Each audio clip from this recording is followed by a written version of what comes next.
As we transition these modules into behavior, it's important for us to talk first about some basics of behavior. In this module, we are going to talk about principles of behaviorism, as well as how to create operational definitions of behavior. Before we go any further, it's important for us to talk about where our principles come from. So as we talk about behavior in the classroom, our behavior that we talk about is going to be situated in principles of behaviorism. And in this theory, it says that behavior cannot be adequately explained by theories associated with things like biophysics, our development, or our cognition. Rather, behavior is understood by understanding its relation to the environment. That is, what are the antecedent conditions prior to the behavior happening, and what are the consequences following that behavior? We'll go more in depth into what antecedents and consequences mean in later modules. When we talk about behaviorism, we know from psychologists such as B.F. Skinner and Pavlov that all behavior is learned. Learning occurs as a result of consequences, and behavior is quantifiable, meaning you can actually count the behavior occurring. How much, how long, how often, as well as the behavior needs to be observable, meaning we as observers, or you as observer, can see it, you can hear it, you can smell it, or you could feel it.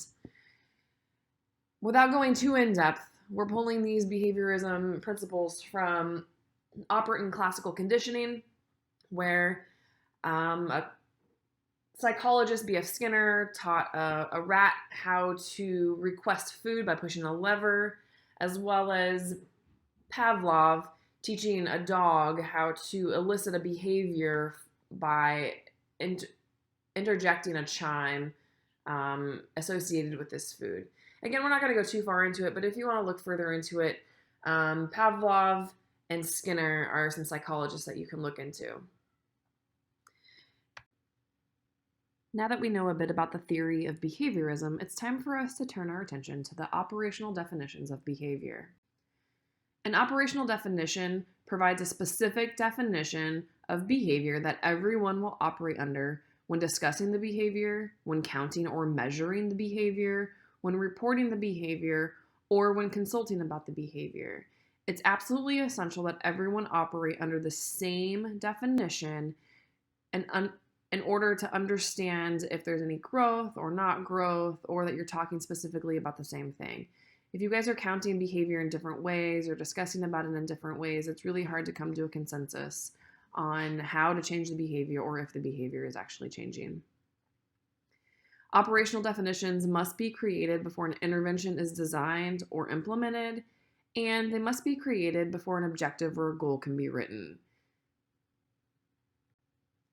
Operational definitions must include specific things. They must be specific, they must be observable, and they must be measurable. Meaning, you as a person coming in, even if you have no idea what that child is, you can read this definition and you will be able to absolutely identify when that child is engaging in the specific behavior. It has to be observable, meaning we can physically count it. We absolutely know what's going on with that child.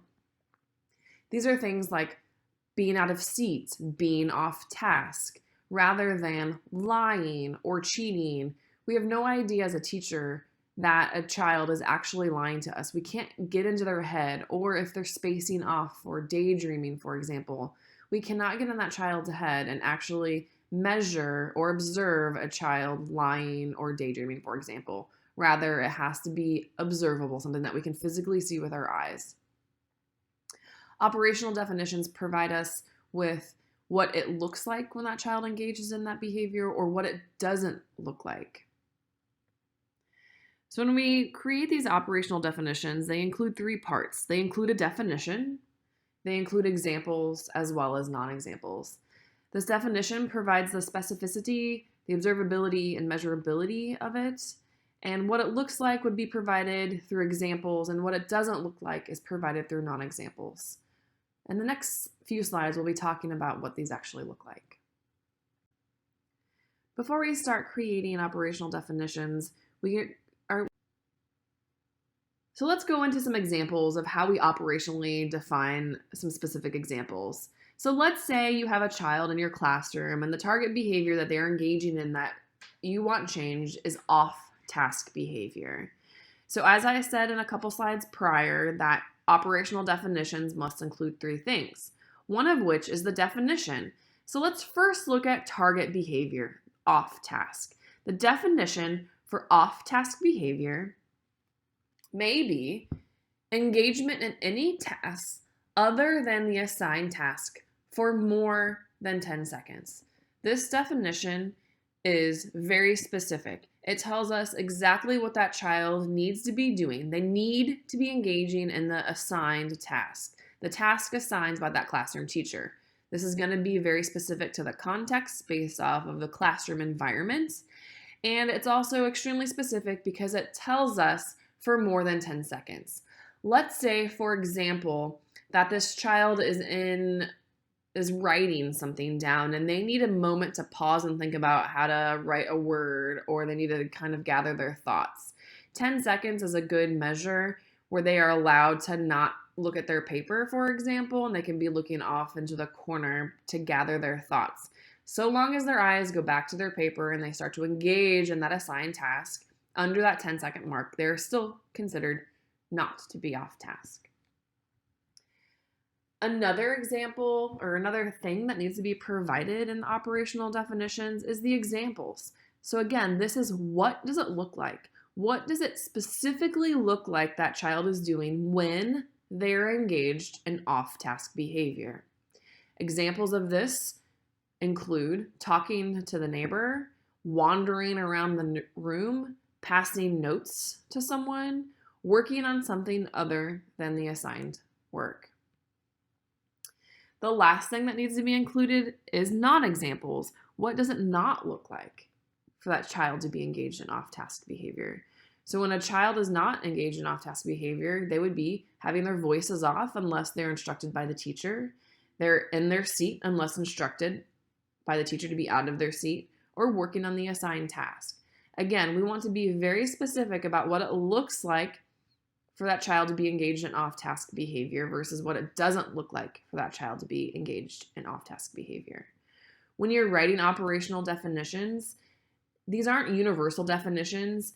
A child in your classroom who's engaged in off-task behavior might be doing something else on these than what's provided on this list. It's very important when you're looking at a specific child that you're tailoring these examples and non-examples to that specific child. So now that we've defined the target behavior of off-task, we want to think about what do we want that child to be doing instead. So the replacement behavior for off-task behavior is oftentimes called on-task behavior. And again, here we need to operationally define that through the definition, examples, and non-examples. A definition of on-task behavior might be engagement in assigned task for any period of time.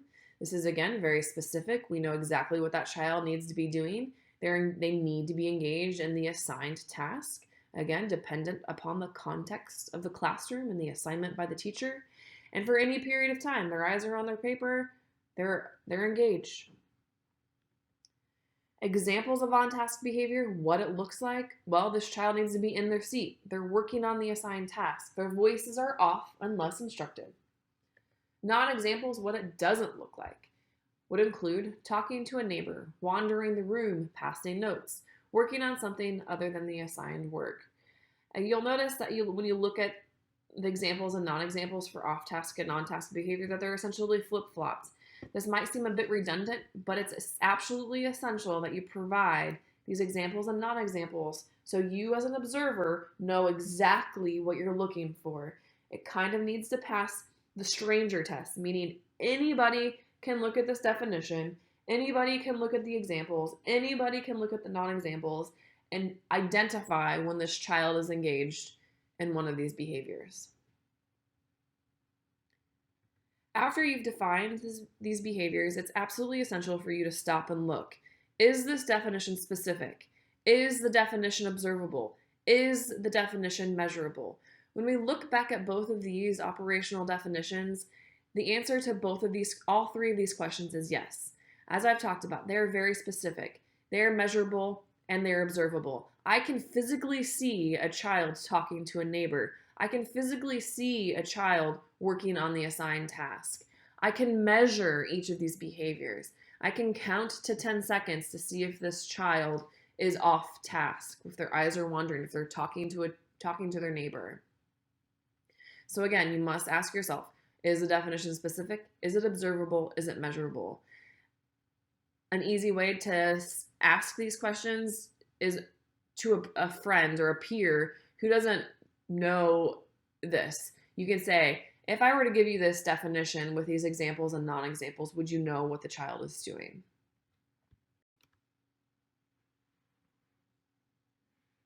In conclusion to this module, we talked about the operational definitions include 3 parts. They need to include the definition, examples, and non-examples, what it looks like, what it doesn't look like. And you must ask yourself if the definition is specific, is the definition observable, and is the definition measurable.